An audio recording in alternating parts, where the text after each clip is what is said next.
Spencer Camps. Here. John Kamik.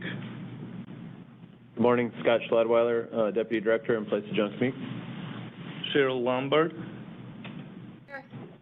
Virtually. And, hi Cheryl, this is Grady, and I am here as well for Cheryl. I wasn't sure if she was going to be able to call it or not. She sort of designated me. I'm Grady Camps. Leslie Myers. Present. Joe Olson. Present. Robin Sahid. Here. Joe Singleton. Here.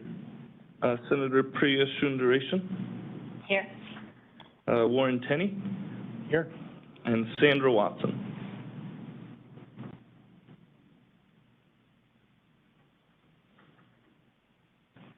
Thanks, Trent, and I'll leave it to Grady and Cheryl to figure out who's going to speak on behalf of their organization. I want to also recognize Patrick Adams from the Governor's Office. We also have Sean Behrens and Victoria Oglesby from the Governor's Office. I have DWR staff with me at the table, Carol Ward, Emily LaDolce, and Trent already that you've heard from.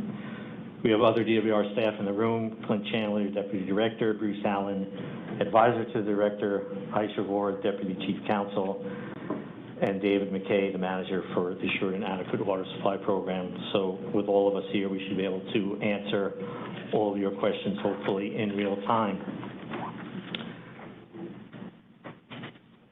So I think we can move on then to the agenda. Seem to be having an issue advancing. So while we get that worked out, here is the agenda. So again, in the time we have allotted, this is a pretty full agenda.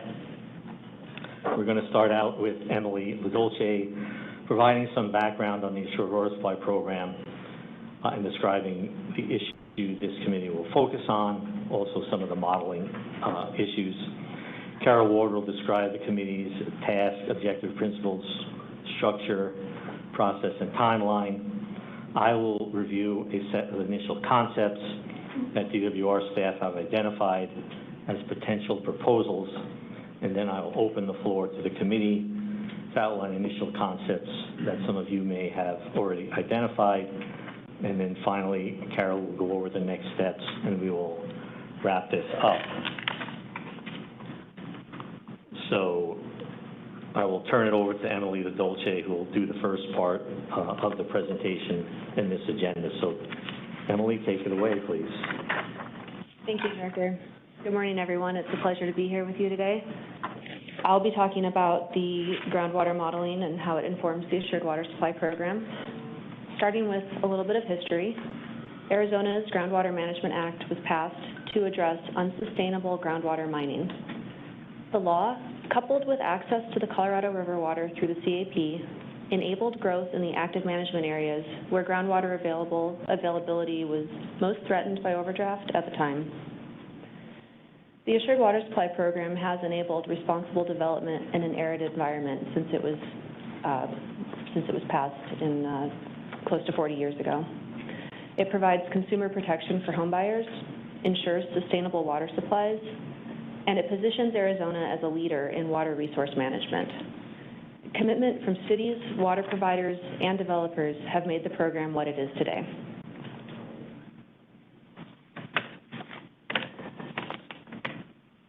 The program itself has driven innovation, collaboration, creativity, and success in water resource management, including recharge and replenishment of groundwater, aquifer banking, exchanges, demand reductions, and investment in renewable supplies and infrastructure. And what this graph is, it's generated from the calibrated Phoenix AMA groundwater model, and it's showing cumulative modeled storage change, so year over year, how the storage in the aquifer is as a whole. And it's calculated by the model, which is calibrated to historical conditions, so it is an estimate, but it is also the best available science. What you see is it illustrates the impacts of our water management decisions over the last 100-plus years on the regional aquifer system. Starting in 1900, when you see the flat line, that means that the aquifer was more or less in equilibrium, so inflows balancing outflows. And those were the conditions in the aquifer up until about the 1940s, when you see the line start to drop. And this is representing mining of groundwater in the aquifer. And this coincided with the widespread use of the line shaft turbine pump. People were able to drill deeper, extract more water, and widespread agriculture was economically feasible in the area. What that ended up doing, though, is removing over 20 million acre-feet of water from the aquifer over about a 25-year period of time. And then what you see is that right around the 1980s, coinciding with the passage of the Groundwater Management Act, we more or less stabilized our aquifer, and that's illustrated by the flattening of that line. Several things are attributable to this. It's one, the passage of the GMA. It allowed importation of Colorado River supplies to the CAP, and we also did have some wet hydrology in the 80s and 90s that helped out a lot. All right, we can move on. So how groundwater modeling fits with the Assured Water Supply Program is the Assured Water Supply Program requires ADWR to carefully evaluate the availability of groundwater supplies in the AMAs for 100 years before permitting additional future municipal growth on groundwater. And the way we do that is by running projections with the Assured Water Supply models, which are regularly updated by the department to use the best available science and data. And the projections themselves are constructed to meet the rules, policies, and requirements of the Assured Water Supply Program. The latest model that we released was the Phoenix AMA model, and the graph, the map that you're seeing is the simulated depth to water after 100 years per the Assured Water Supply projection that we put out with that calibrated model. So I do want to emphasize that it's a single result. It's based on a single set of criteria, but it is a snapshot of potential future conditions under current and planned growth. So we're looking at its depth to water, so it's not the same as water level elevation. And there's a key up there which might be a little bit hard to see, but generally the cooler colors indicate water closer to the surface, the warmer colors water deeper from the surface.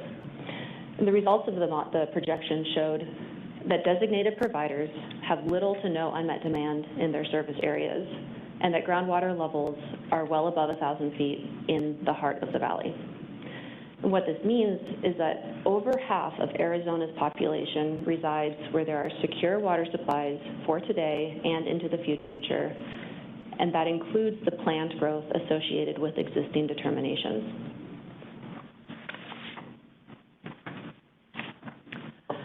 We've done other models, so the PANAL model is also a model where we have a 100-year assured water supply projection. And one of the results from these models is unmet demand. And this is a pretty important concept, so I'm going to spend a couple slides talking about it. Unmet demand is the difference between what we put into the model as the demand and what we're actually able to get out of the model based on simulated conditions. And the PANAL model, which came out in 2019, showed that over the next 100 years, unmet demand for groundwater in that AMA was projected to exceed 8 million acre-feet. And then what we saw in the Phoenix model, which came out just this month, is that over the next 100 years, the Phoenix AMA is projected to experience 4.86 million acre-feet of unmet demand. And that's based on the current committed and projected demands for groundwater. So what does unmet demand mean?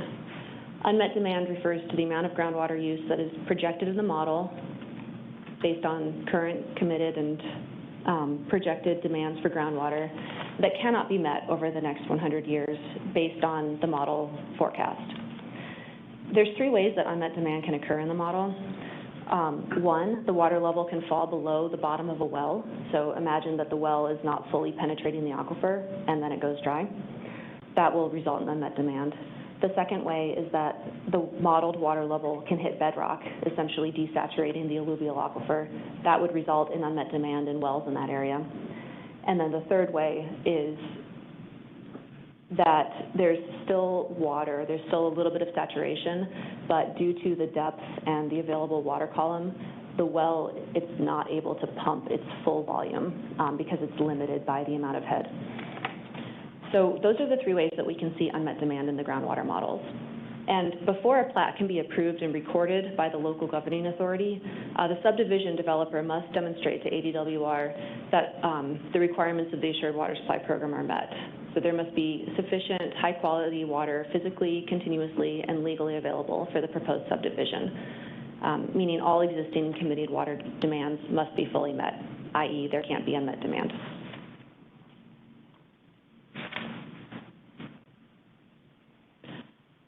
So I think I've got one more slide. Thank you. Water before growth. The updated groundwater modeling in the Phoenix and Pinal AMAs demonstrate that over the next 100 years, these two AMAs have reached the anticipated limits of growth on groundwater supplies. Without action, this limitation will eventually be reached in the other AMAs as well.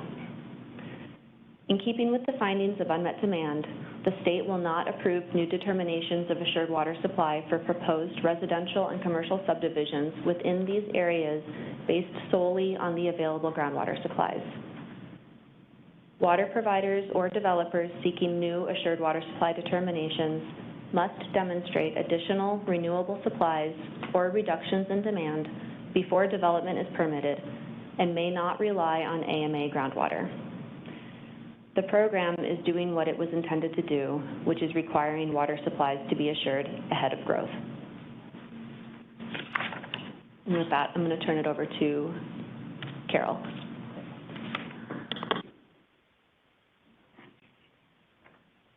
So describing the issue that this committee is facing, constraints on the physical availability of groundwater are attributable to the cumulative results of decades of unreplenished groundwater pumping and continued reliance on groundwater resources for future development.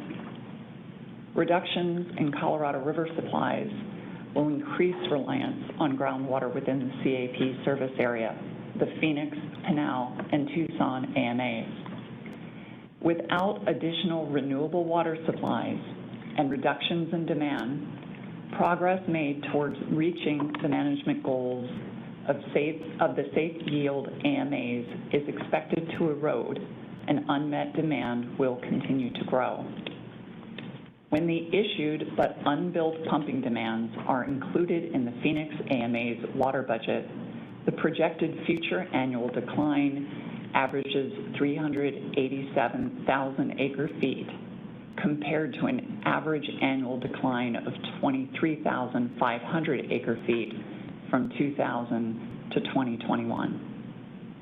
The pause in permitting of additional groundwater-dependent development allows time to address the challenge before it becomes a crisis, not only for future growth, but for existing demands.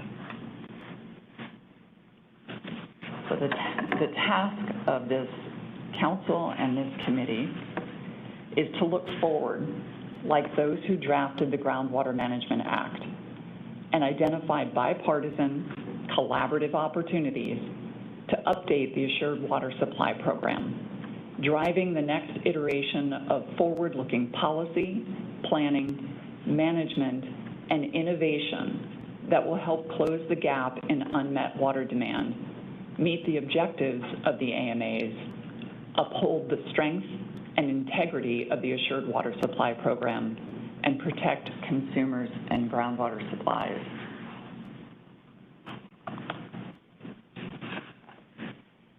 The objective that we have before us is to review and make recommendations for updates to the Assured Water Supply policies, legislatively, administratively, or by executive action, to address the challenges revealed by the modeling projections that Emily described.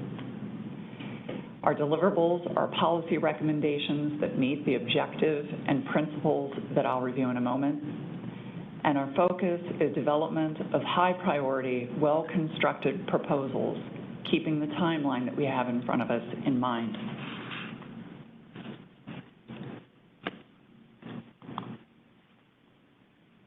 So the principles that are before us: proposals must protect the strength and integrity of the assured water supply program. Proposals should enable future growth without reliance on mined groundwater. Proposals may not reduce the 100-year requirement or increase the depth to which groundwater may be pumped. Proposals must ensure there is enough water before growth, and proposals must protect consumers. I'll review our structure, process, and timeline. So we addressed the structure and process for the committees somewhat at the council meeting, but as a reminder, committee members will be council members or their designated representatives. Committees may form technical subcommittees as necessary to accomplish tasks. Subcommittees will serve as informal work groups that may include proxies with technical expertise and perspectives. Subcommittees may invite stakeholders to participate and share their insight and perspectives. Those subcommittees will report back to the committee, of course. And to keep the process nimble, to ensure continuity of discussion, and to enable progress and outcomes, committees and subcommittees will remain small. In terms of the process, committee meetings will be public, and we will post recordings and materials on the council website. Participation will be limited to committee members who will represent their respective communities, and unanimity will not be necessary to move a proposal forward. Any concerns will, of course, be noted. The committee is tasked to provide proposals to the council for consideration in December of this year, so the process is going to move quickly. We have held dates and times for the committees and council to reserve space on calendars and to hold the conference room. Council meetings will be held to provide substantive updates, to have discussion, and to solicit feedback. So if we don't need a council meeting, we won't hold it. As the committees are just now beginning their work, we don't anticipate that we will need a council meeting in July. Committee members are encouraged, as you've heard, to attend meetings in person. Policy discussions are easier and more productive face-to-face. And it's nice to be able to come back together after a long time absent with COVID.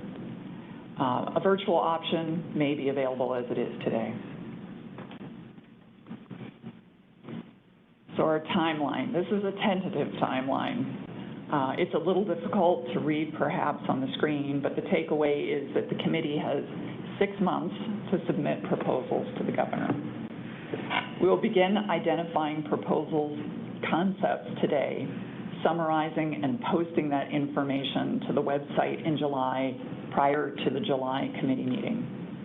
We'll then discuss and prioritize those proposal concepts at the July 13th committee meeting. With guidance from the chair and the governor's office, ADWR staff, and subcommittees as needed, we'll begin building proposals in August. The committee will meet to review work, discuss, and to provide input. Work will continue through September and October, beginning to draft legislation, rule, et cetera, as needed as we move forward. Proposals will need to be finalized in November to submit to the governor in December. So that wraps up my portion of the presentation. Director, if you want me to take questions, I certainly can. Carol, I think we'll wait till the end to get into the questions. Okay. So we're going to get into the discussion of the initial concepts. And we have this kind of formatted to identify the challenge and then the concepts that we put together at DWR to maybe address those challenges. This is kind of the meat of this meeting. the background information we heard and the process information we heard from Carol. I think some of that background we heard at the first council meeting.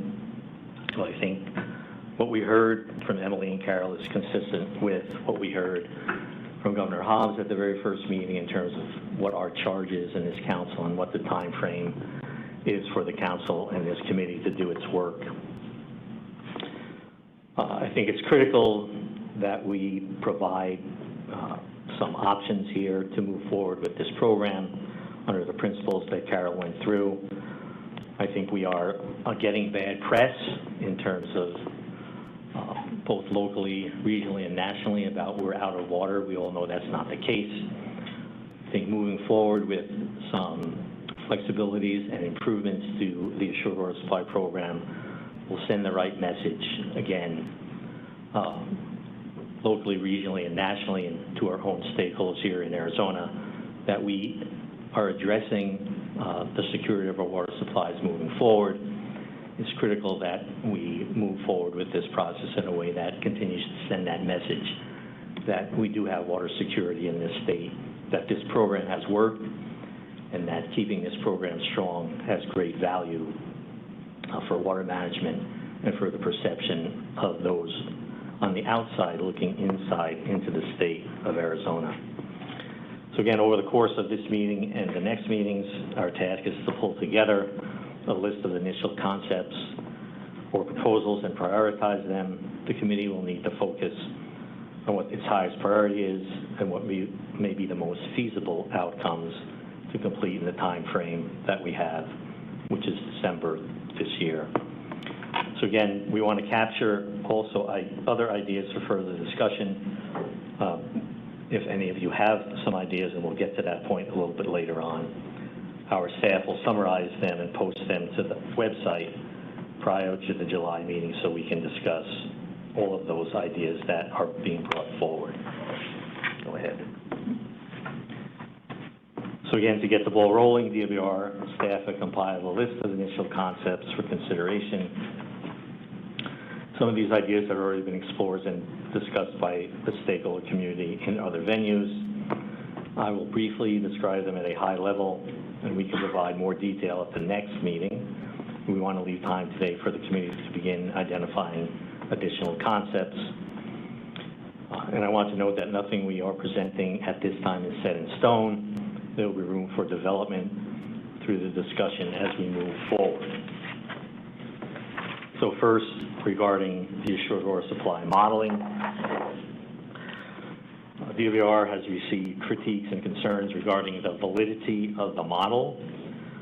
In reality, many of the critiques are directed at the programmatic requirements and assumptions that are tied to statutes, rules, and policies of the Assured Water Supply Program, again, including assumptions regarding the use of effluent to replace groundwater, the ramping up of demands over time versus all the demand being put in at day one, assumptions regarding Colorado River shortages, and we can discuss these policy concerns and other policy concerns as well. If there are things that are technical in nature, such as relocating pumping, which we do allow in this program, those can be addressed by DWR staff outside of the council and committee process, and David McKay, our Assured and Adequate Water Supply Manager, will be the point person for those discussions, and as well as David McKay then reaching out to our modeling folks like Emily, who have been involved in the past with those discussions. So if we can move on, Carol. So the first challenge we wanted to highlight was Wildcat and build-to-rent development.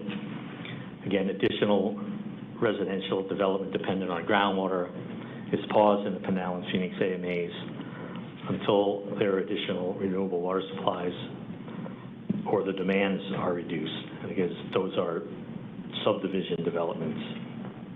However, there are residential developments that do not meet the definition of a subdivision, which is 6 or more parcels for sale or lease, excluding rentals of 1 year or less.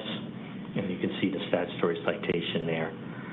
We think that circumventing the Assured Water Supply requirements and end the pause on additional development. Wildcat and build-to-rent developments do not have the consumer protection of an assured water supply. Continued development without an assured water supply exacerbates groundwater mining, puts homeowners at risk, and feeds the negative perceptions of Arizona's ability to manage its water supplies. And we all know the media attention nationally and locally to the Rio Verde foothills, houses that have been built outside the subdivision definition have caused a lot of negative attention on Arizona. We fortunately now have some legislation passed that may help those folks in that particular situation. But we really need to look at this issue and figure out how we can assure that the next Rio Verde foothills does not come forward in the near term. We can go to the next slide. So the concept to address this is to define residential leases, 6 or more units, et cetera.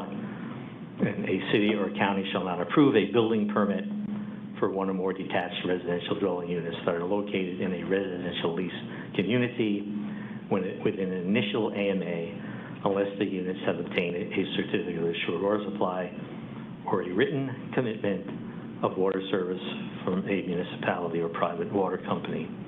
We want to ensure that all applicable fees are paid to the Central Arizona Groundwater Replenishment District, and we want to strengthen these acting in concert provisions. Whatever the proposals are developed to address this particular issues, they must fit within the Department of Real Estate statutes. So we can move on. Carol. The next challenge is commingling of water supplies.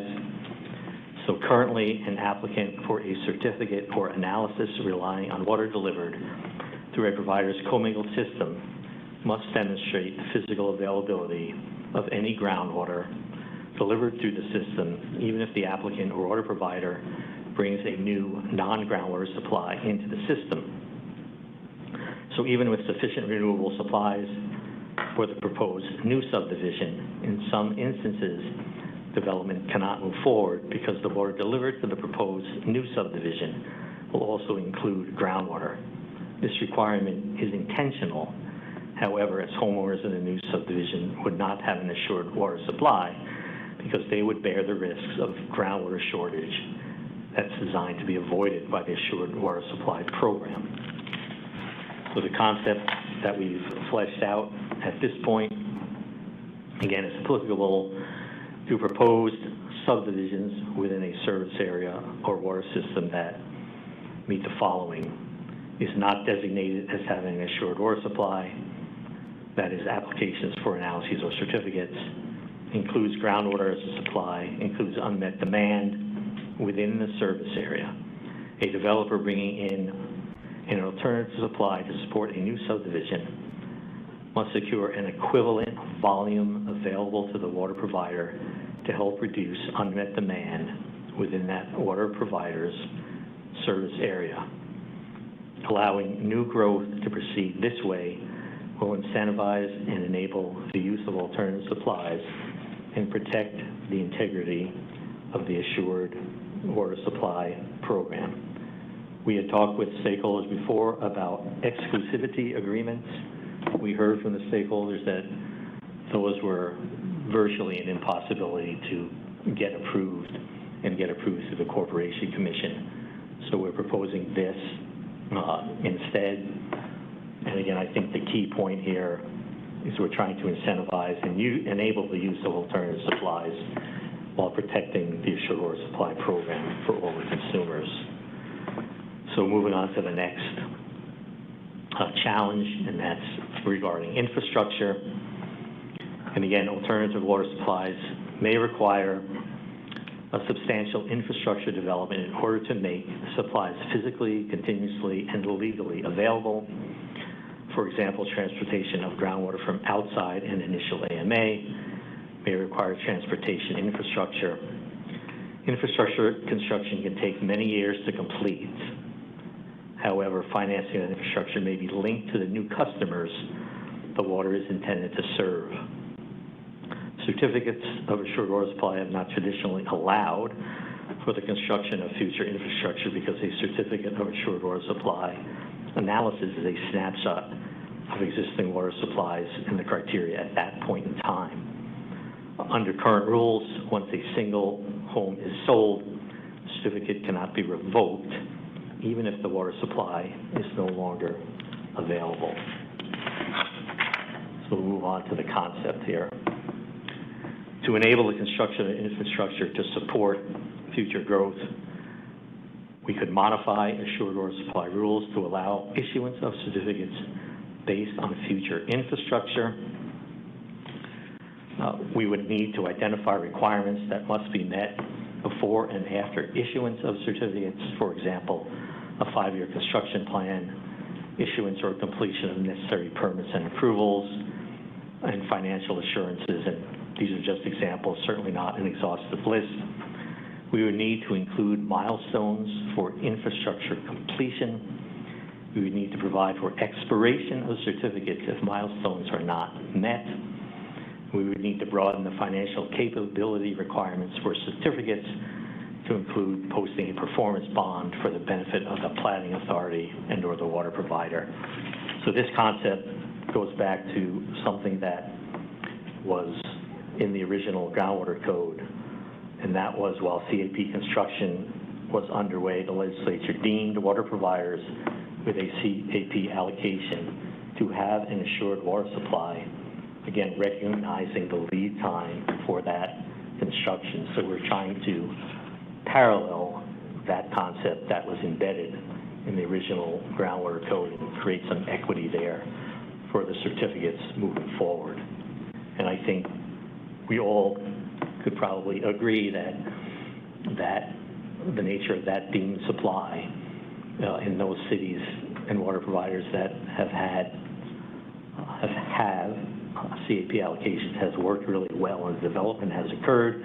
We've not seen problems where the infrastructure wasn't built in a timely manner to support that growth under the Assured Water Supply Program. So moving forward,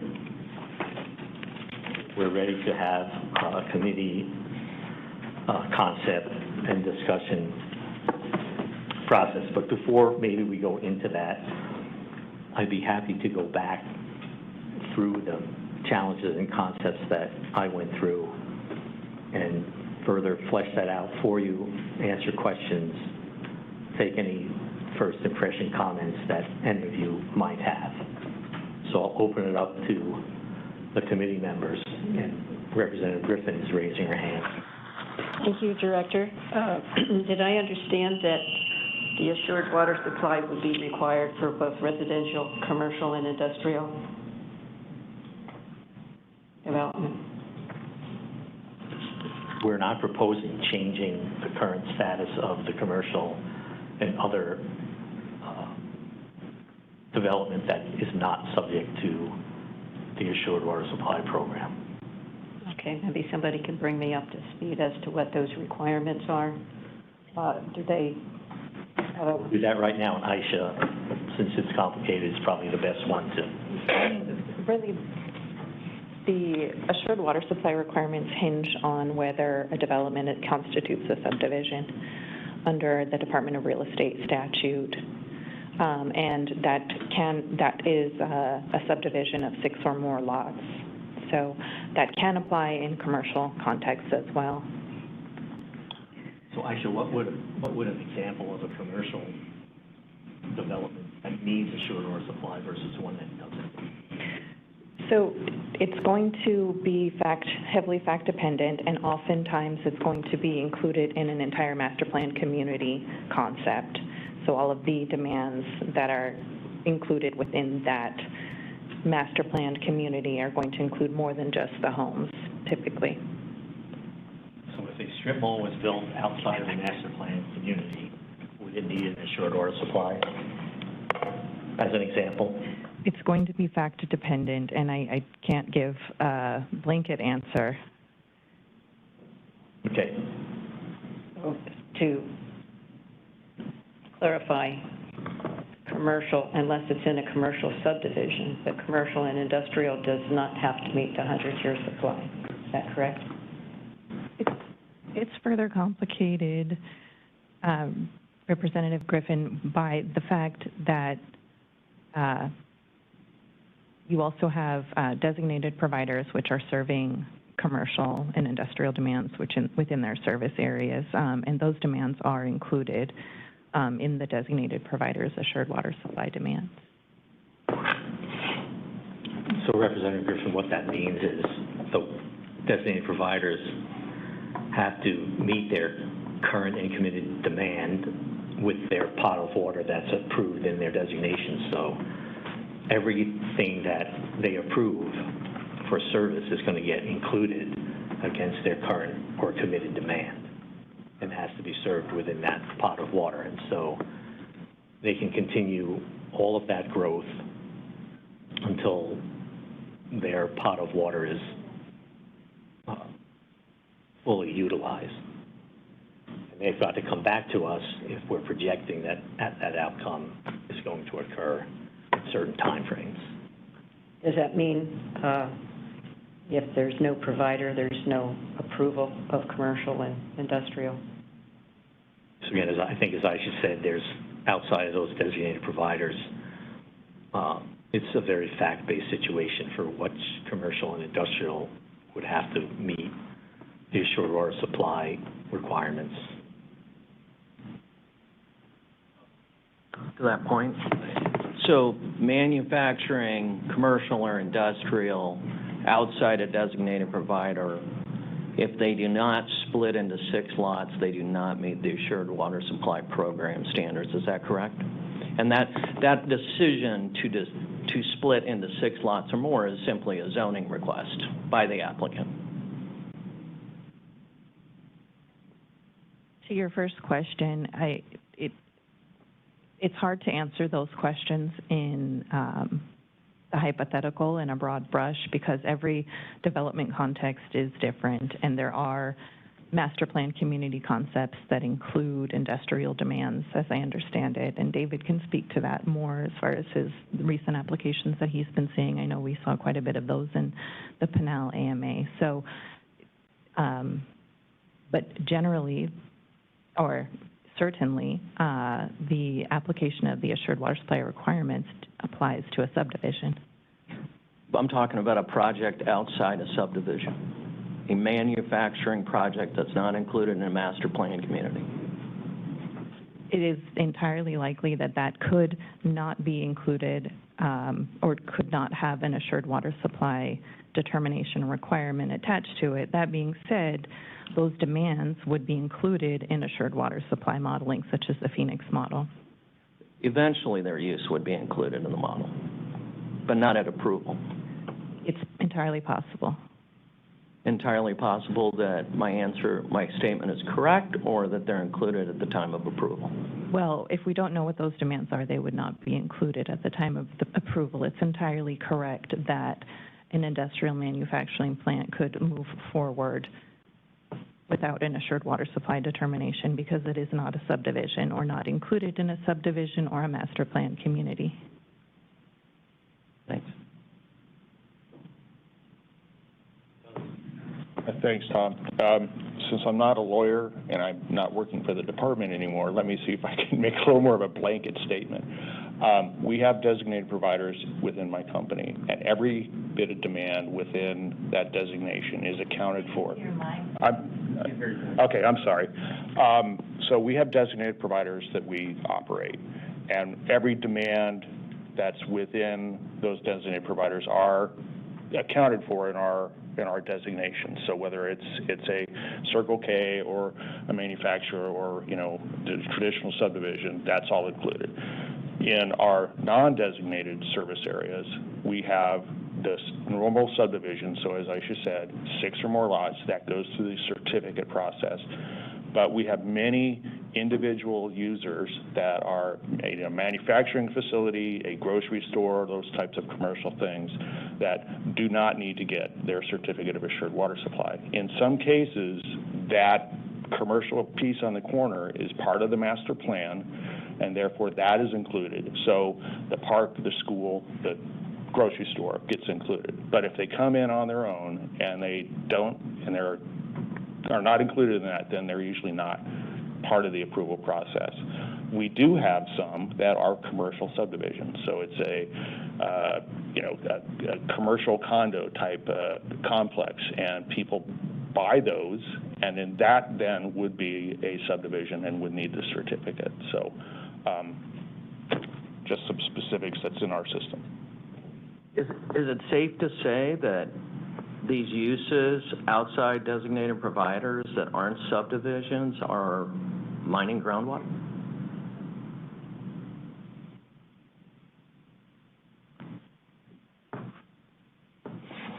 So Spencer, I guess it would depend on what the water supply is that's serving them.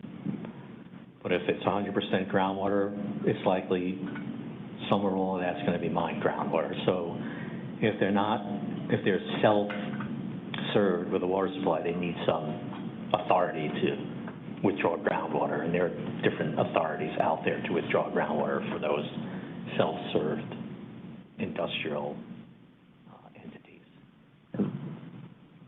And those practices under the model can continue. Is that a correct statement?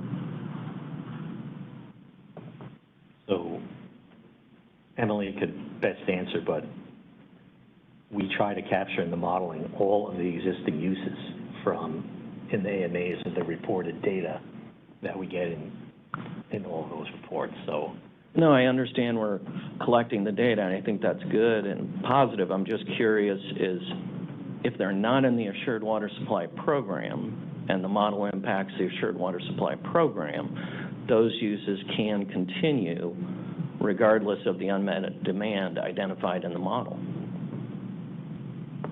yes, if they have the proper withdrawal authority, like we talked about, or they're being served by someone else that they're legally being served. So on this particular issue, any other questions or comments?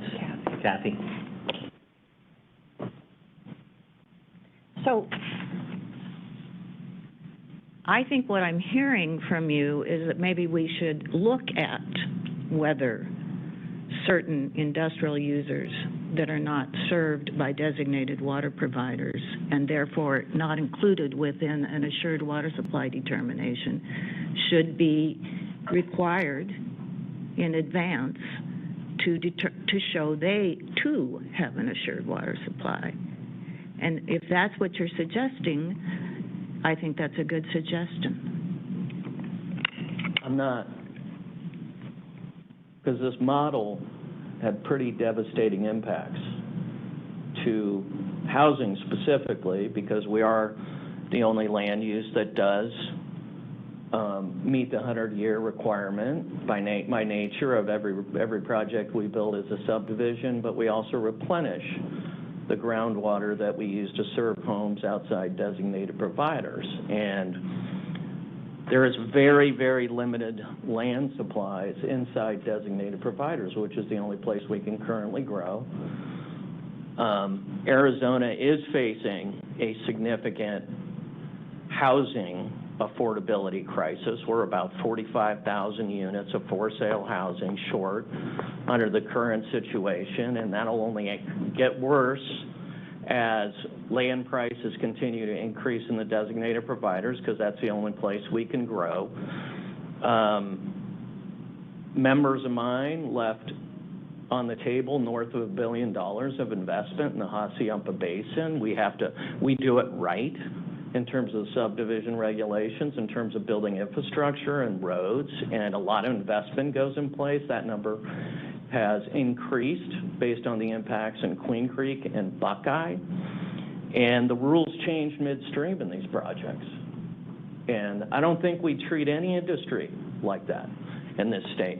I don't think we say to any industry, hey, come to Arizona and we'll change the rules midstream on you, and say that when you're in phase 3, when you've got your model homes up, when you're selling homes, in the process of selling homes to customers, this project is going to be shut down. That impact is substantial. And people may lose money, significant amounts of money and may lose their company over that kind of impact when you've got literally millions of dollars invested. And I appreciate the 6-month timeline. I really do. I appreciate the time that we need to dedicate to solving this problem. But for sale housing is the only sustainable land use out there, outside designated providers. We do it right. We didn't impact the groundwater tables that you're seeing in this unmet demand. And the demand for housing is not going away. We have a huge need out there for home ownership and for homes. And so we need a very, very short-term off-ramp to keep these projects afloat and deal with the housing demand crisis. So the question my members want to know at the end of the day is, why can we not grow on groundwater? If we're replenishing and we're not impacting the groundwater tables, and we're the only land use that I'm aware of, other than potentially ones or twosy commercial projects that fall under the subdivision rules, that are stopped under this unmet demand, why can we not continue to grow on groundwater? So Spencer, I would just ask you to make a proposal that captures the concepts you just talked about for our consideration. But so let's move on to a discussion of some of the other concepts and challenges that we have. Tom, I'm willing to move on, but what I heard in this presentation today was we got to go to renewable sources, and I need to tell my members whether they can, what the future holds for them. And if we're going to renewable sources, there are none. Make a proposal, Spencer, for us to consider. So, other comments or questions about the challenges and concepts that we went through before we get into new proposals by committee members? Doug? Thanks, Tom. I really appreciate the department making some of these suggestions, thinking through. I can tell you guys have been thinking about this. You see what is happening, how we're going to we got to make sure that the program is successful, and we need to move forward. So I really appreciate this creative thinking the department's done here. A couple specific questions to kind of clarify for me. Under the proposal you had, the written commitment of service, was that for does it have to be for a designated provider, or is that written commitment of service for a non-designated provider? And I think that was under the rental, if I remember right. Yes. So obtain a certificate of supply or a written commitment of service from municipality. Would that written commitment is coming from a designated provider? My understanding is that it would be a designated provider, because we're talking about a certificate of assured water supply or a provider. And thank you for pointing that out. Okay, asking that question. That makes sense. Thank you. Under the unmet demand, there was a mention in there of the developer bringing their water to the new certificate. Would that include alternate water sources that the water provider also held? So, for example, our CAP allocation that hasn't been used for anything else? Or does that have to be held by the developer? The concept, as we've discussed it, has been the developer bringing in an alternative water supply with the idea that the provider, we would hope, would be using their alternative water supplies, their existing alternative water supplies for their existing demands. Okay, so if like we have CAP allocations that have not been pledged to any assured supply use yet, could we begin to dole that out for specific certificate allocations? So again, the concept as we've discussed, it has been the developer obtaining a water supply, not the water provider utilizing its non-groundwater supply. Now, if this group would like to discuss that, what you're proposing? I think we probably should, because there is unused CAP allocations out there, I know, that we need, and again, we need to turn to that. You know, the days of mining groundwater, as everybody keeps saying, are over.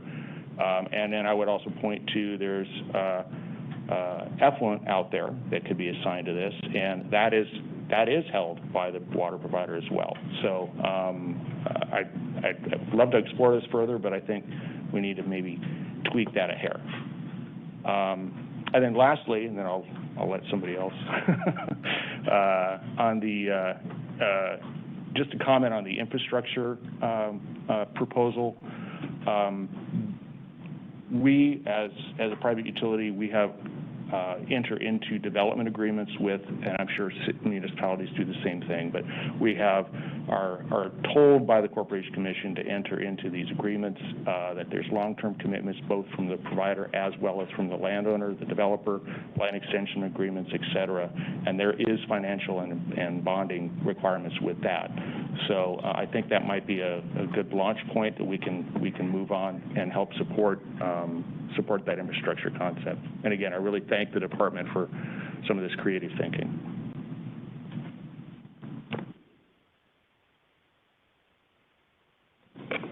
So Grady, before we go to you, Cheryl's been trying to get my attention for a while, so I'll let Cheryl go. Probably need to unmute yourself, Cheryl. Thank you. Sorry about that. First, I want to echo what Doug just said. Just thank you for coming forward with these proposals, especially on the commingling and the infrastructure. Those are things that are very important to our members, all of our members, and we look forward to working with you. I do want to agree with what Doug just added about effluent. That is a very important tool, as he pointed out, that many of our developers actually could and do own, so we can figure out a way to count that. We'll be working on a proposal for that. I guess two questions on the infrastructure. Can you clarify the amount of water that the developer would need to bring? I guess is my first question. So we have not talked about that, and I think that is a good clarifying point of discussion to get into the details on that particular concept. Okay. The second, and you mentioned this was originally in the Groundwater Management Act. Do you know why it was taken out? This concept or this? I don't think it was taken out. It was Not put in, it was just discussed in the policy. No, it was deeming CAP allocations to be assured or a supply eligible, and I'll say, maybe this is not the right word, that it has run its course. Got it. Kathy will help describe. It only lasted. Might have something to do with it. It only lasted till 1996, I believe. It was a short-term fix. It said they would have deemed to have an assured water supply until, I believe, it was 1996. Got it. Thank you, Kathy. And that coincided also, I believe, with the assured water supply rules, which explain how to use those CAP allocations for assured water supply purposes. Okay.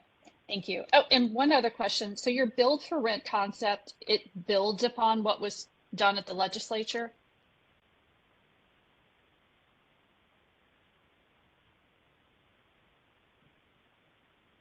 I think, Cheryl, at this point, it maybe mirrors what was discussed down at the legislature, since nothing was actually done, right?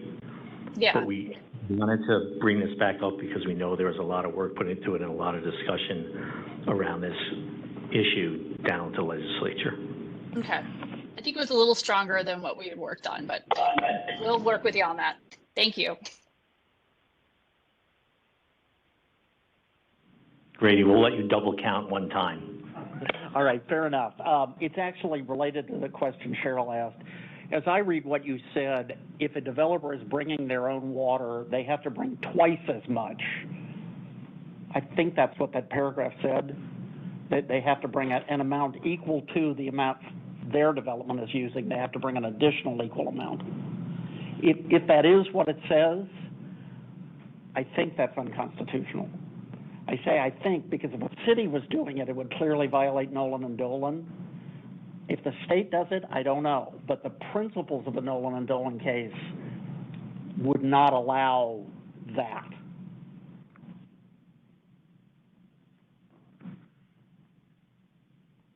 Okay, Spencer. Just to that point, if a subdivision is meeting the assured water supply program, therefore, and replenishing, I assume, in many of these circumstances, and doing it right, while other land uses are mining groundwater, shouldn't they be involved in the unmet demand? In what way involved in the unmet demand? I don't understand what you're asking.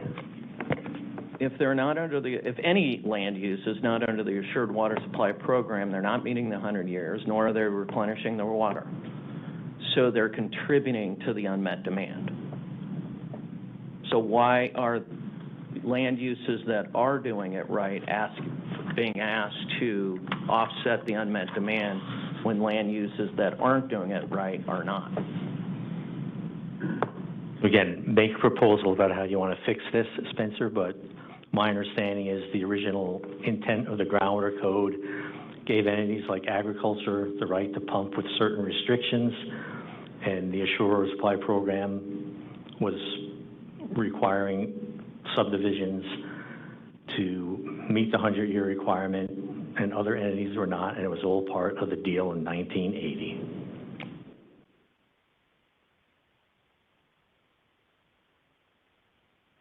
Joe? Thanks, Tom. I wanted to ask a clarifying question on the infrastructure issue, and maybe this is more of a 40,000-foot question, but I think on the last bullet on the slide,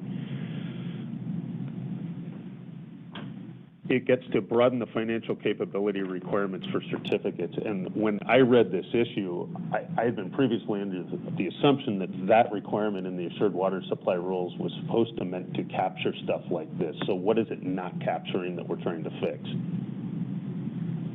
So it's capturing large-scale infrastructure projects akin to the CAP canal, or, I mean, not necessarily that large, but larger than pipes.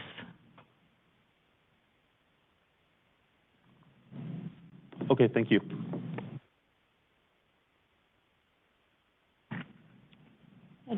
Director?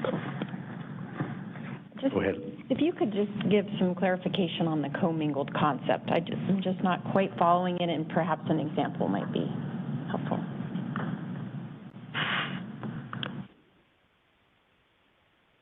So the concept is for a subdivision that's not being served by a designated provider, where the developer has obtained an alternative water supply, such as non-AMA groundwater or another non-mined AMA groundwater supply, they would be able to rely on that supply in a system in which they are still physically going to be served groundwater in a commingled system, as long as they are bringing in enough supply for their subdivision plus one, right? So their subdivision demands plus additional equivalent demands to help make up the unmet demand. Okay, thank you. And so I'm assuming the certificate would not be based on groundwater, but on that renewable supply that they're bringing in. Is that correct? I mean, yes, that is my understanding. Again, this would be something that we would need to talk further about, so take that with a grain of salt. Okay, great. Thank you.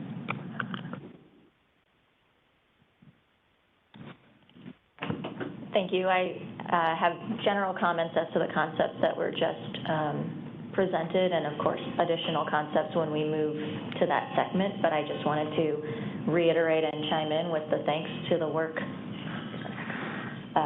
thanks to the hard work that the department has done, and just even going back a few slides to the task and the objectives and the principles, I think Those are all very important in keeping the assured water supply program strong and ensuring that we have significant and continued sustainable supplies for our populations in Arizona. So whenever we do move on to the additional concepts, I'll come back to me. Thanks, Senator. Others on the concepts we've talked about so far have any comments, questions, any more?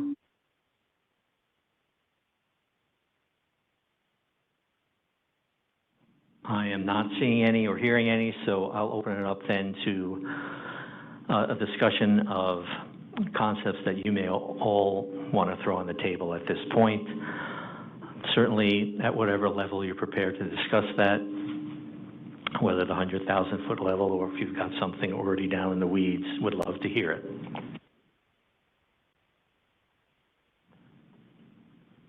Senator.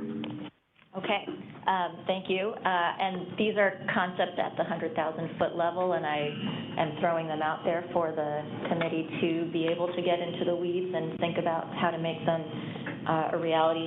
But I am coming at this from, again, great appreciation for the work that ADWR has come here with, and with a very conservative approach that we need to be taking in order to make sure that we do have that assured water supply for Arizona, not just, an extremely conservative approach, I think, would apply the assured water supply requirements to everyone, because I do believe that everyone in Arizona deserves that assured water supply out to 100 years. We all live here, and we hope to live here for 100 years. And so that's, kind of my overarching and sure. Everyone make sure that their little red button is on. So that's my animating, that's much better. Animating concept, but going even further into that to really put forward proposals that this committee could consider. We've listed here a few concepts that are intended to identify the circumventions of the assured water supply program that we discussed. I think there are a few others that we should add to that, which include, there are exempt wells. I'd like to, think about things like exempt wells or, grandfathered rights that may still be in irrigation use and may not be in irrigation use, and whether those grandfathered rights are contributing to a sustainable water supply within our AMAs. And then finally, I will, look to the combined wisdom of everyone who has operated very closely on this, but the idea that we are allowing development, we've come up with very sophisticated ways to continue to develop through, replenishment of groundwater. But we also need to evaluate whether those systems are physically able to produce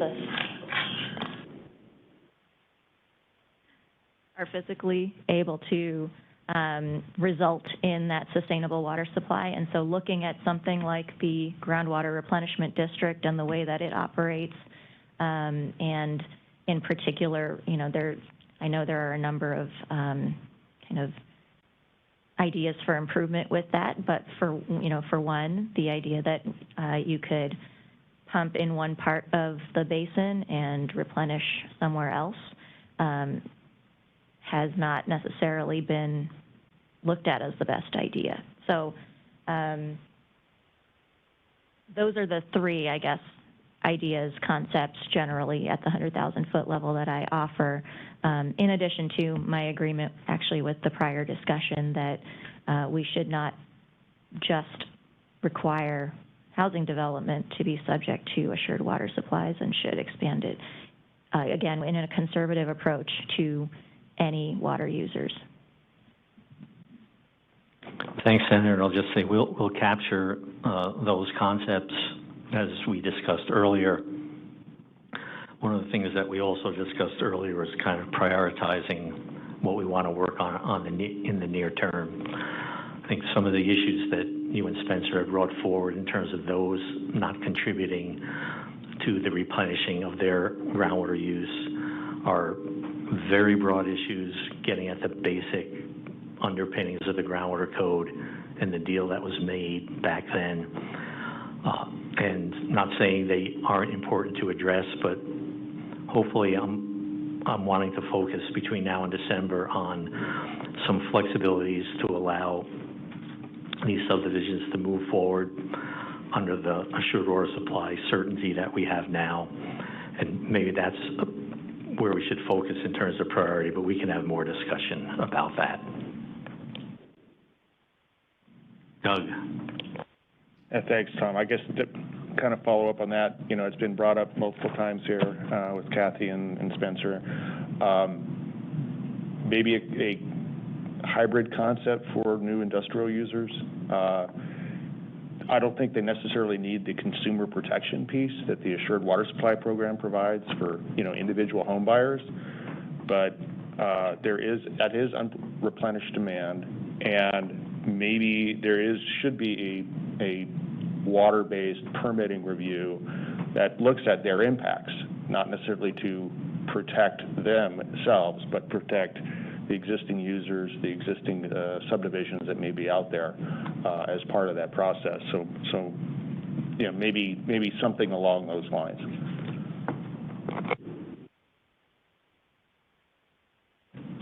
Anyone else? Kathy?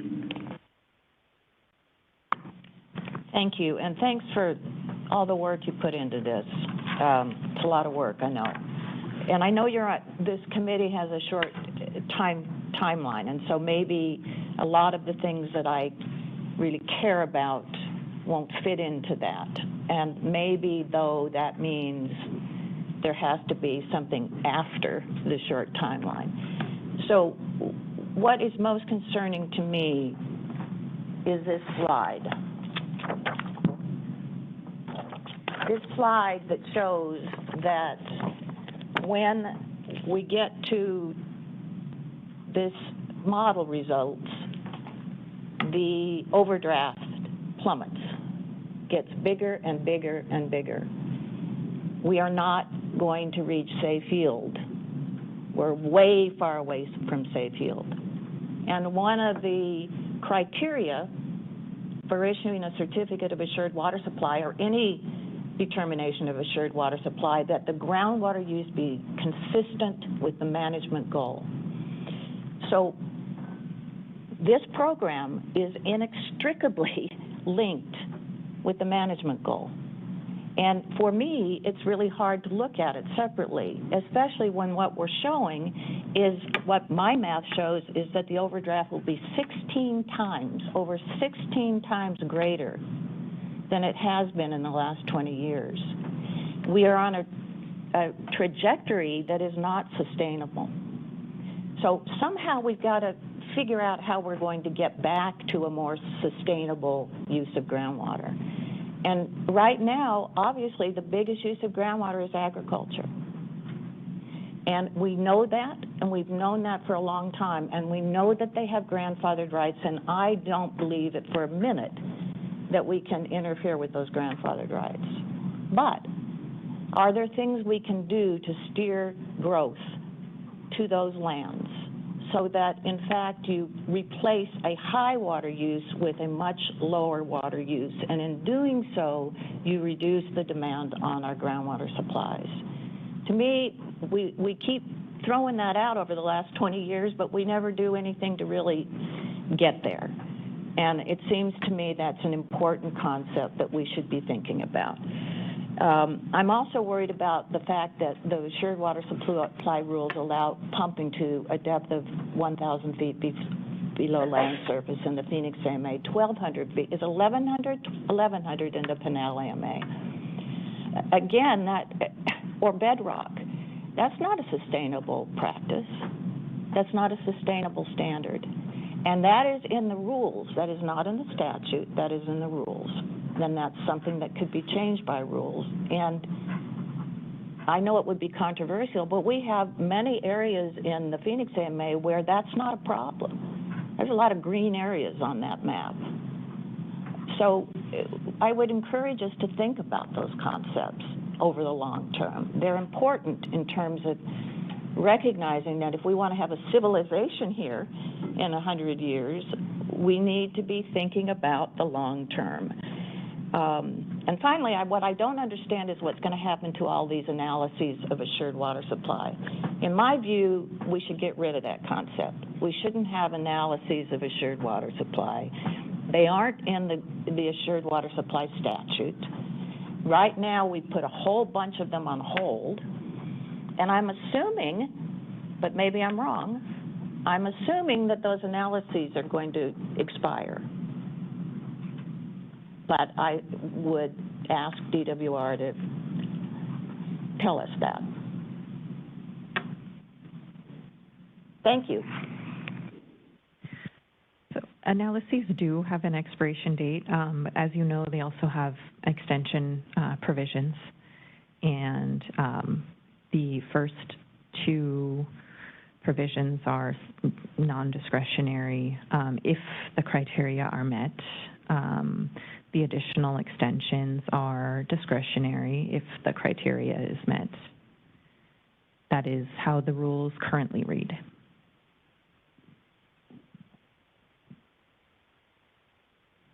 So Kathy, I'll say we were charged, I think, by the governor in the opening council meeting to, in the near term, address rural groundwater and the assured water supply. I don't know that I have any marching orders that once that's done, the council's over. I think the council is going to continue and hopefully to address some of these bigger issues that we have grappled with for a long time but haven't made much progress on.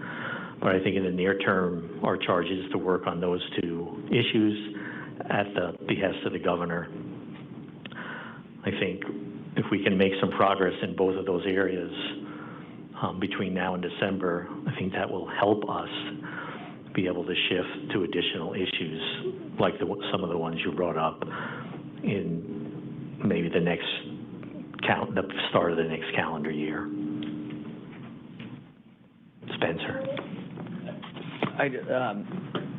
I just wanted to say to Kathy that I think we actually might be in agreement on something, an incentive for building on ag lands. Because, one of the concerns my industry has is that because of the identified unmet demand, because sustainable growth like for sale housing is stopped, while unreplenished groundwater users can continue outside designated providers, we're not protecting our groundwater. And we don't see it viable as to pay farmers not to farm. And we all know that one of the reasons we use the same amount of water that we used in 1957 is because we grew homes on ag land and retired ag over that time period. And we used to have an incentive in the Phoenix AMA rules under the extinguishment credits. There was incentives to build on ag land, and those have gone away. So we do need to create it. But my question for you was, are you speaking only in designated providers or in designated providers and non-designated providers areas?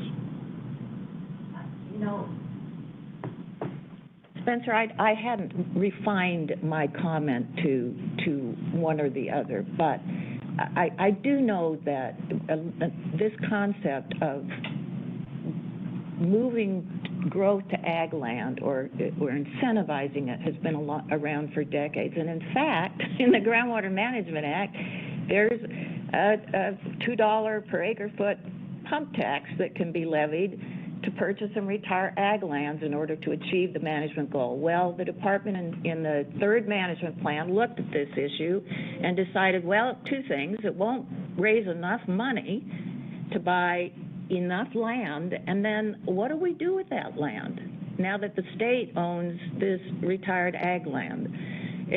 How do we control dust, nuisance, whatever?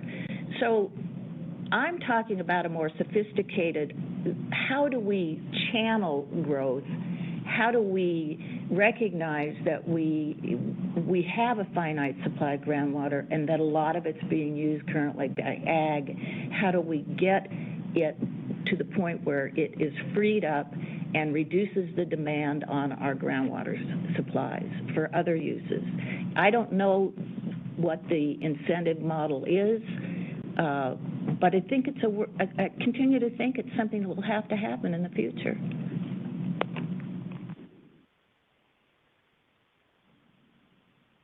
Doug? Thanks, Tom.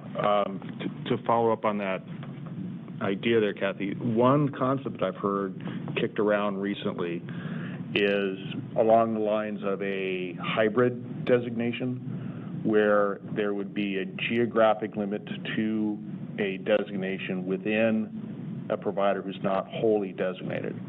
And it would be based on things like an irrigation district's footprint.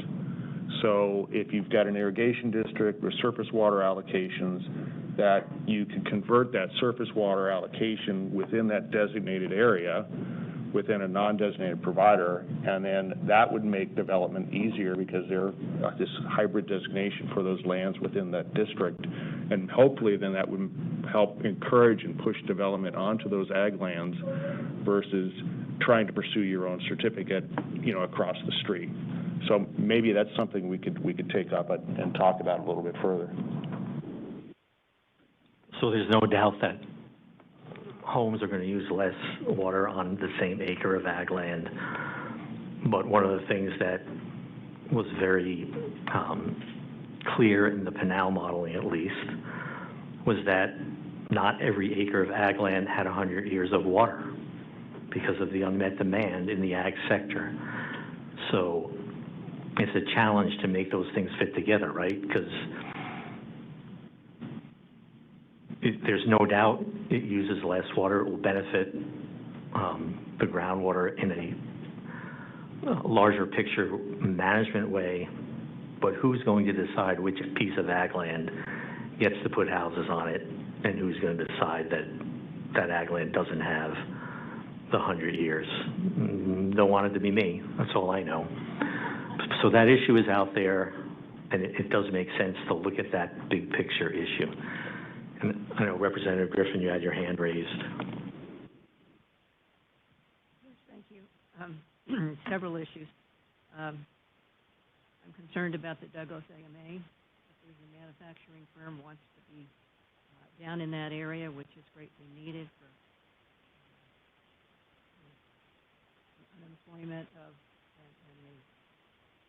the incomes of those people, manufacturing firm could not move in and use groundwater. Am I understanding that correctly? There isn't a water company there. So that's one question. Bisbee could not put in a subdivision because they don't get their water from the Douglas Basin. They get their water from the San Pedro Basin. And Bisbee wouldn't be able to grow. We didn't talk about conservation recharge. 95% of the rains we get evaporates. Why aren't we concentrating on more conservation, and how do we save another 5 or 10% of the rains we get? Private wells. This is going to be a fun committee. Agriculture. Is anybody on the committee that's in agriculture? Probably. Okay, good. You need to talk. But private wells. The calculation from some that has identified the use is 24/7 pumping at 35 gallons a minute. We know that's not true. And so there's a lot of data that we don't have. And so I look forward to working on this.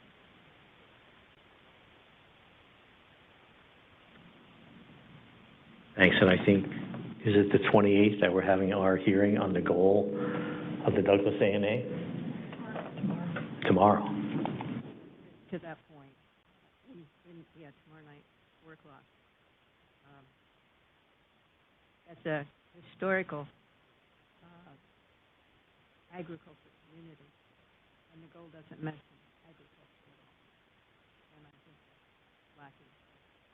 Hopefully you'll hear more today. customs focus in that area is agriculture. Hopefully that'll be taken into consideration. A lot of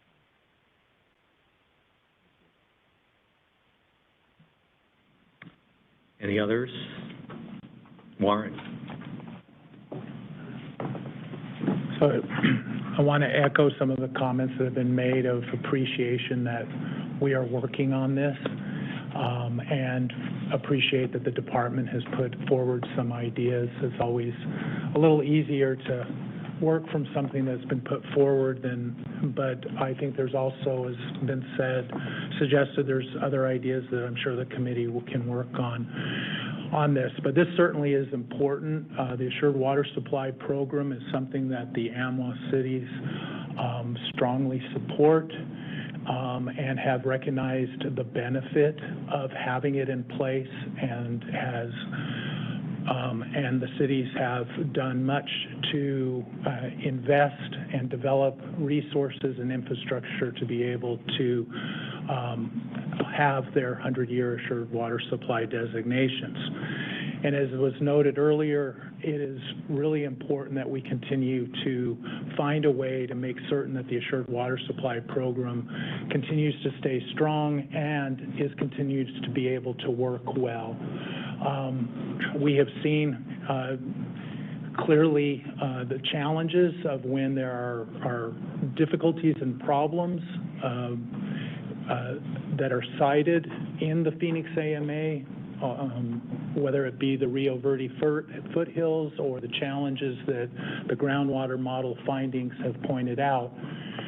Those all have an impact on all of us. It doesn't matter where we reside in the AMA. It has an economic impact on how the country, how the rest of the country, as well as our own residents, might perceive what we are doing to be able to have water security and stay economically strong. And so want to let you know that the AMWA cities are ready to help in whatever way. We're open to ideas to look at how to improve and maybe evolve the Assured Water Supply Program as well, and still keep it strong. I'd say that back in the 1990s, nobody envisioned there would be such a thing as build to rent. I don't think anyone envisioned at that time large industrial coming in and utilizing just groundwater. So there are challenges certainly and other things, and we're ready to roll up our sleeves and to work on these issues. So thank you. Cheryl, I think you had a question. I guess it goes back to your original proposals, most of them, like the commingling and potentially the infrastructure. Are you envisioning trying to make these legislative or potentially just working them through administrative action?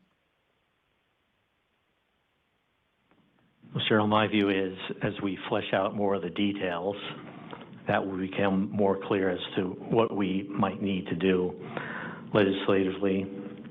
My preference is to do as little legislatively as possible. If we have the support of the council members, this committee, and we have the legal ability to do it without going to the legislature. But it remains to be seen what we can do and what we can't do without legislation. Yeah, and I appreciate that. And I mean, from our perspective, we just want to try to get solutions out as quickly as possible. So thank you for that.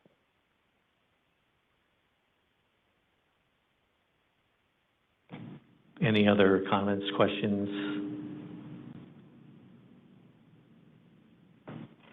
One last one for me. Is it on?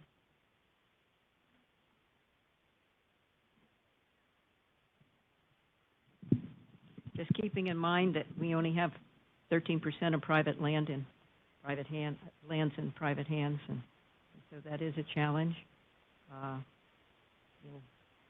We are doing great things. We put $360 million into water this past legislative session. We've got WIFA, we've got we've got money that we can do conservation with and grow. So I look forward to working with everybody on the committee and getting the message out that we are doing great things, and we are open for business.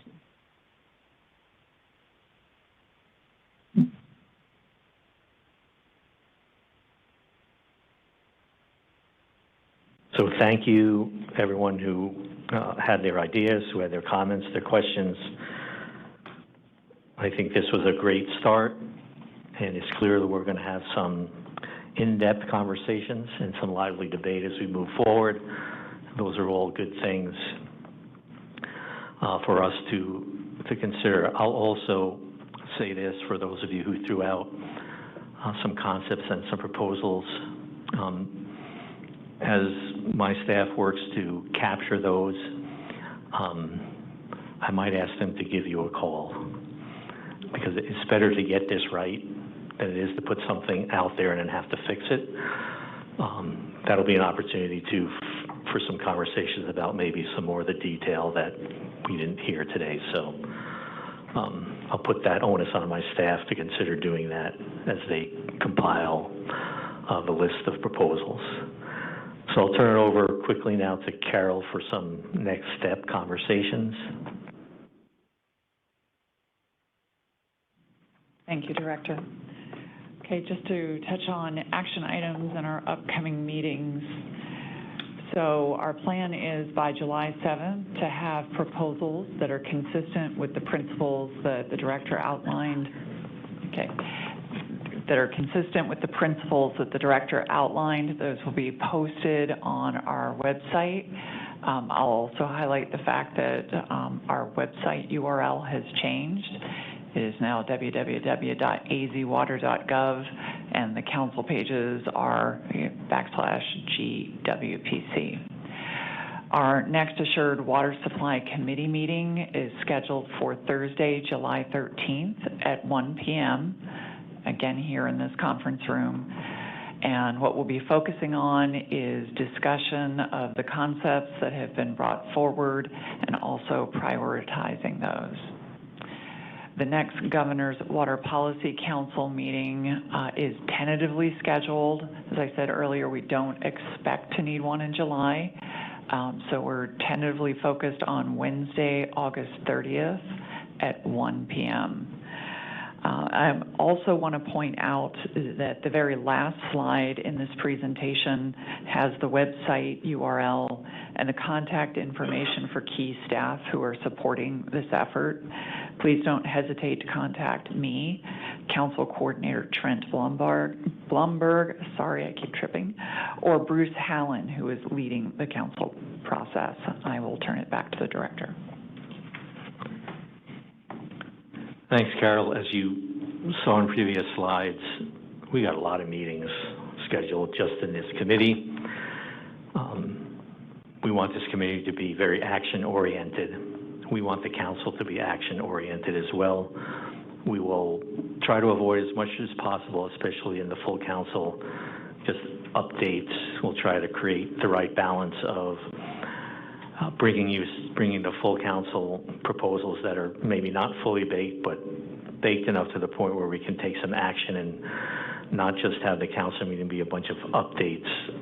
We all have too much to do for that to be the process. So it's going to take a lot of work with you. This subcommittee thing that we talked about, I think, will be key. And the work of the DWR staff in helping to push this towards that December deadline, which is really right around the corner, is going to be critical. So again, I will ask for your consideration up front now to have some patience with us. There'll be some patience needed, but we're going to push this thing pretty hard between now and December. And I know Patrick from the Governor's Office probably wants to make some closing remarks as well, and I'll turn it over to him. Thank you, Tom. I just want to reiterate that, you know, as we started off today's committee meeting, we've identified some challenges with our groundwater supplies, challenges that have been cropping up for years now.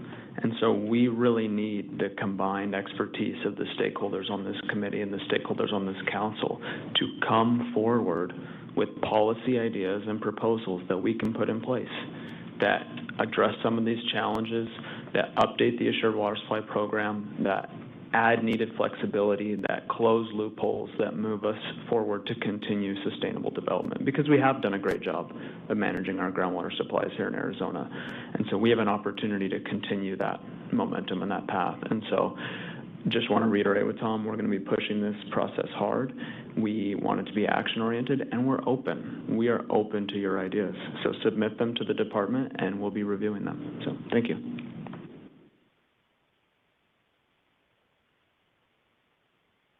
Thanks, Patrick. I think then we're going to conclude the meeting of this committee for today and look forward to working with all of you moving forward to come up with these proposals and improvements and flexibilities that we need to move this program forward.